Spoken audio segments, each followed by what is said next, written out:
Hey guys, Joe here, and in today's video, guess what? I'm building a Dell.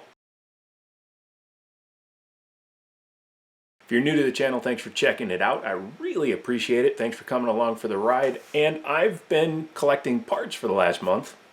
Check out the video up there.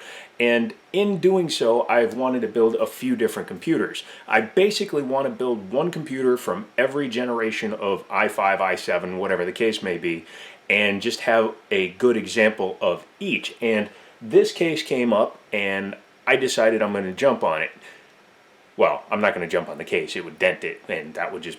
If you like this kind of video, maybe consider getting subscribed. I'm going to be doing a little bit more on the tech side since I have a bunch of tech stuff that I can film with now, and we'll keep doing firearms videos once a week, but I'm going to focus a little bit more on tech throughout the rest of the week. This system is an ASRock Z77 Extreme 4, right? Yeah, Extreme 4. It's the cool one that has all the gold caps and stuff. As you can see, it's got gold capacitors and gold audio, all that good stuff. And this is a really nice board. And I got it for 30 bucks. And it works good. I've upgraded the processor. It came with an i5 2400 and I've put in an i5 3570K. The reason I only went with the 3570K is because a 3770K is like 3 times the money. Not really worth it for what I'm looking to do. And I can always keep my eyes open, and if a 3770K comes up for a reasonable price, then I'll grab it.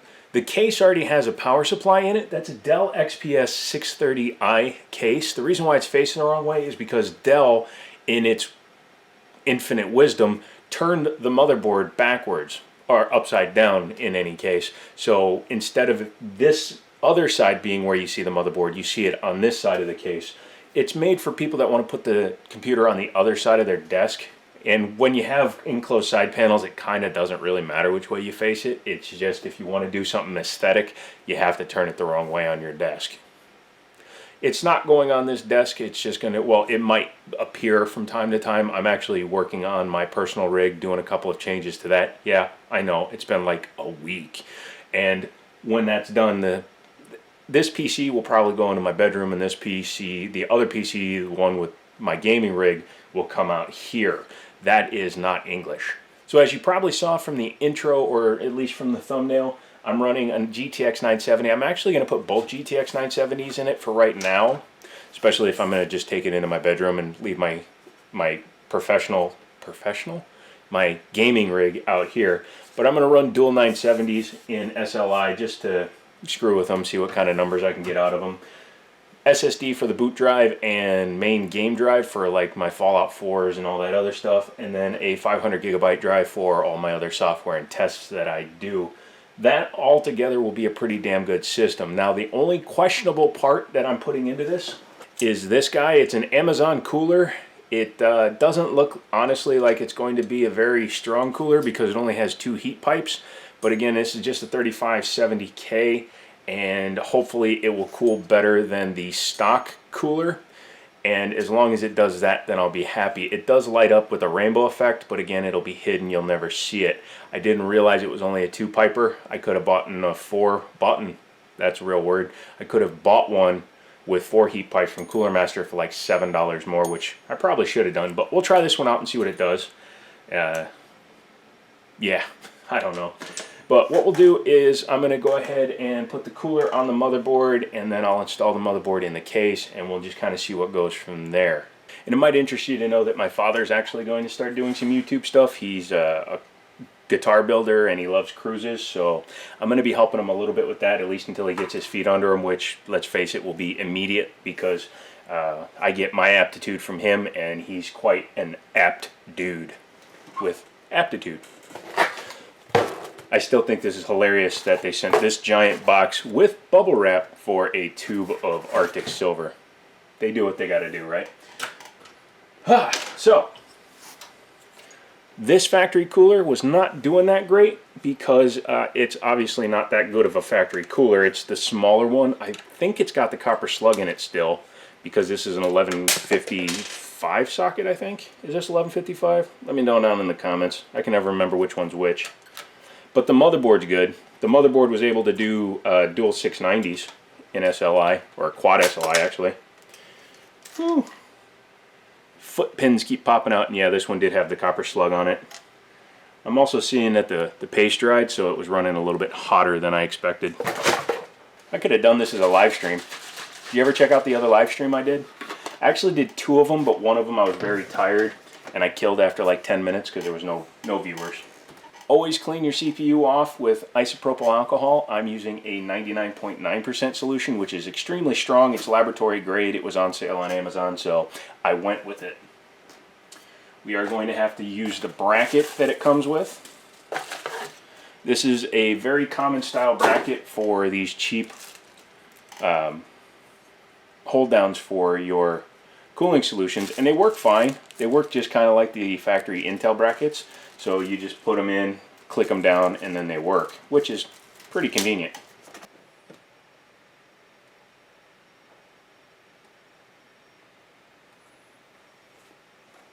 Well, that took a little bit of effort because the cooler is so damn tight and the clearances are so close that it just barely clears the RAM and it just clears the power delivery on the side here. So at least that worked. Pretty easy to bend the pipes though, so that scared me a little bit.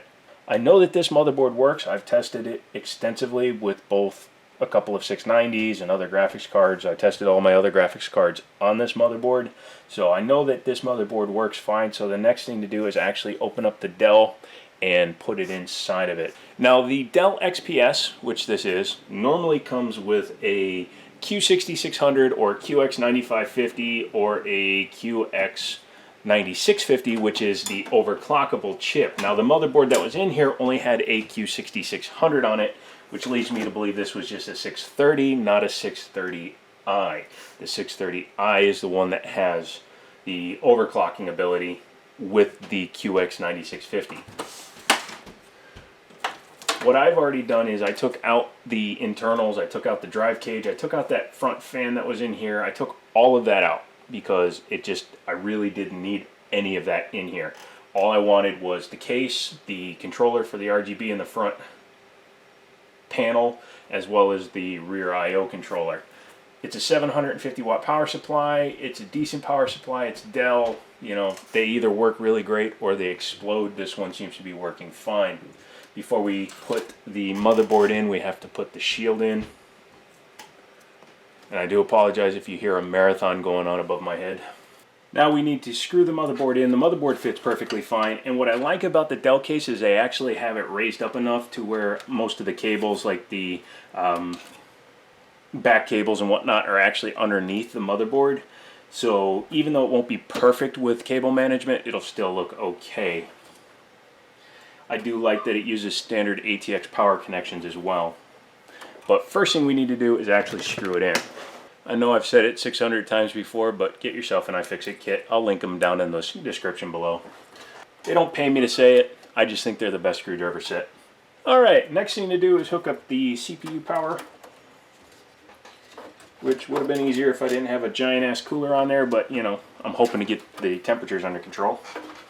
And if you've been on this channel before, you'll know that I prefer cooling over noise control.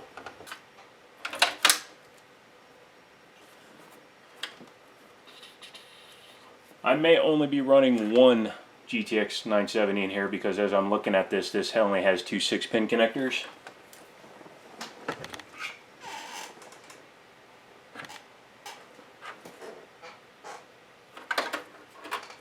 And my 970 is a 6-pin plus an 8-pin. And an 8-pin plus a 6-pin. So I'm going to have to use some adapters, I think. Maybe go from SATA to PCIe, so I'm going to go get those and be right back. This is something I really don't endorse, but this is a dual Molex to 6-pin and dual 6-pin to 8-pin connector, which is how we're going to be able to do this. Since I'm only going to have a SSD and one spinning hard drive, no other mechanical drives in the system, it should be able to do it alright. It's just still not optimal. Got to remember, this system came out when you either had just basic cards that didn't need any power or used Molex power, or you had ones that used full, like really good power supplies, which this computer didn't worry about.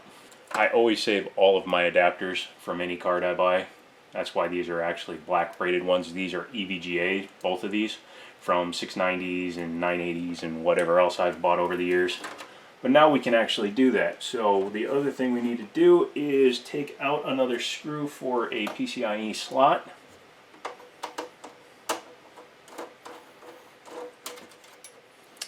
Slot's removed, and we are going to go ahead and slot the 970 in. This motherboard has some USB 3s on the back of it, so I'm not going to use my USB 3 adapter. Although we could, just don't feel like it. So I installed the 970 in here. It's using the factory, or Dell's factory, easy connecting things, but you should still screw down your cards. Zang! Next I have to hook up the front panel connections. This only has USB 2.0 on the front. That's fine. This motherboard doesn't have a USB 3 connector, I don't think. Even if it did, I wouldn't be using it. And then hook up the drives. Drives are going to go up here, so they'll be out of the way.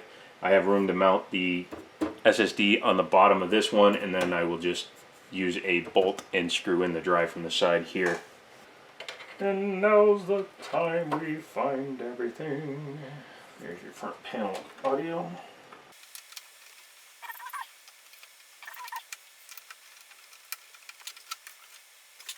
One thing that may be hard to see, so let me zoom in, is that this Dell has a proprietary style front I/O connector or pinout.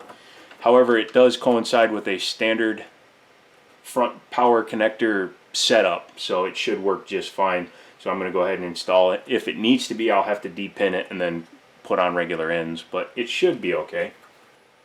Blur flurger, berg burger, berg burger. One of the ways that newer cases make themselves so much better is that they have wire management areas.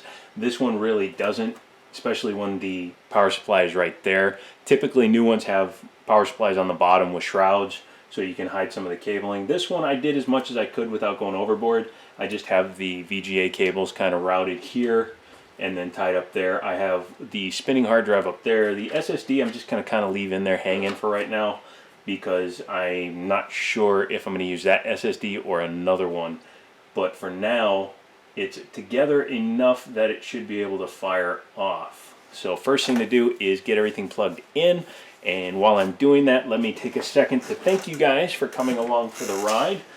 You guys have been around for almost 4 years now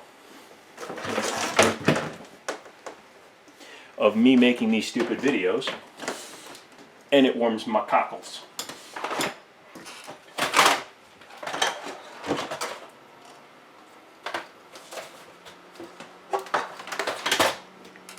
Well, it wasn't my intention for the system to just start up, but let's see if it actually boots.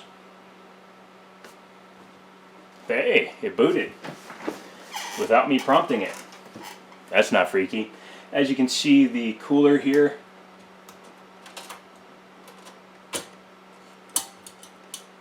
doesn't fit too secure, but it looks alright.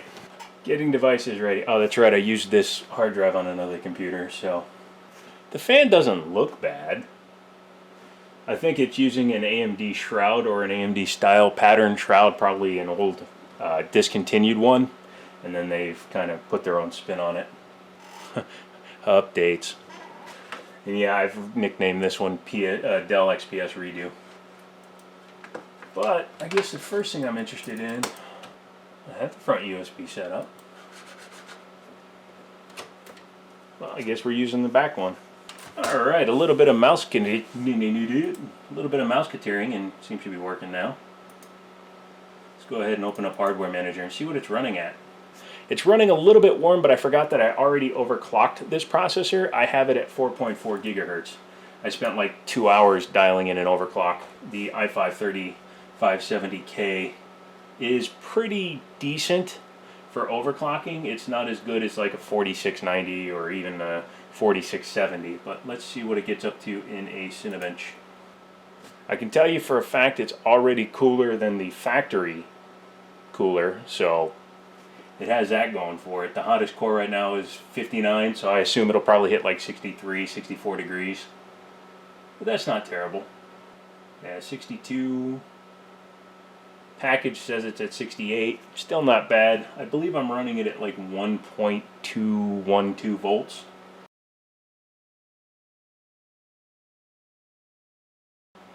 Yeah, the hottest core hit 65 degrees. The package hit 71 degrees. When you're overclocked to 4.4 gigahertz on air, that's to be expected. That's awesome. The system seems to be running all right. I have the front fan going. It's pulling in air. I'll probably put an 80 millimeter fan in the back to exhaust some air because there's not a whole lot of room there. But overall, I think that'll be kind of cool. Not to, use a pun. So yeah, that looks pretty cool. The LEDs still work, as you can see, front and underneath here. That USB port doesn't work. I'll have to check and see if I just have the wrong USB ports plugged in. But it seems to run fine. This is why I love doing this, guys. This is so much fun to do because I took an old Dell case that was sitting in a guy's garage that eventually would get scrapped. I took a older motherboard that I had very little money into, added a slightly better processor, sorry, brain fart, and then went ahead and repurposed it. And now I have this kind of cool thing, which will sit on my secondary desk once I bring my main desk out or something to that effect. And then when somebody comes over and they're like, hey, what do you got in there? Oh, it's just a Dell.